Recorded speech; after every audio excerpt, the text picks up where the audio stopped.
dal leen ak jàmm seen YouTube bi di MSTK TV ñu ngi leen di ñaan ngeen wéy di abonné di aimer vidéo yi di ko partager ak ñeneen bu leen fàttee bës ko la notification bi jaa ngeen jëf mbokk yi. Avec une immense tristesse que je me tiens ici aujourd'hui face à cette tragédie humaine qui nous bouleverse tous. La nation est en deuil et la situation est particulièrement insoutenable.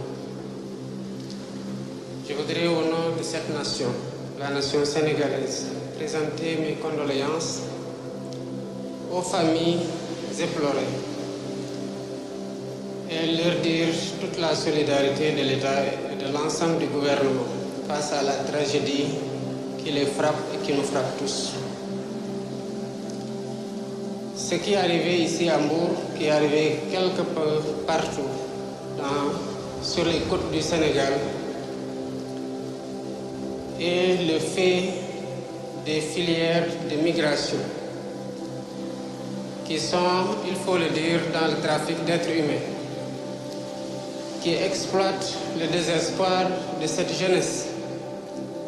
et qui leur vendent le rêve d'un avenir meilleur. Mais je voudrais dire que la traque sans répit contre ces vendeurs d'illusions, ces vendeurs de la mort, va s'intensifier dès à présent.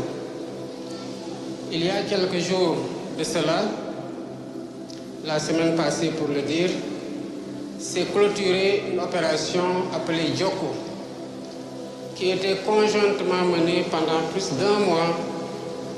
par la gendarmerie, la police et même l'armée,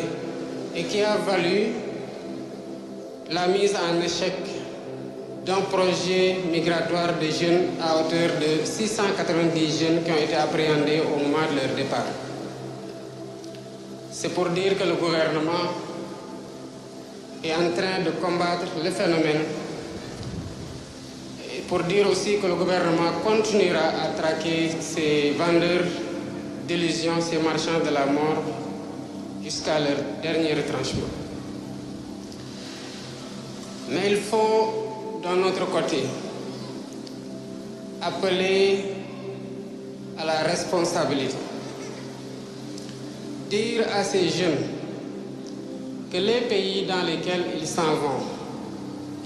ce sont des pays qui ont été construits par des êtres humains, par des citoyens qui ont cru qu'au changement dans leur propre pays, et qui ont réussi à faire de ce pays ce qui les y attire au risque de la mort. Il nous appartient ici, tous, hommes et femmes, jeunes et adultes, gouvernants et citoyens, de nous mettre autour d'un projet de construction de ce pays et de croire à l'espoir, de croire à la possibilité de changer par nous-mêmes et pour nous-mêmes le visage de notre pays.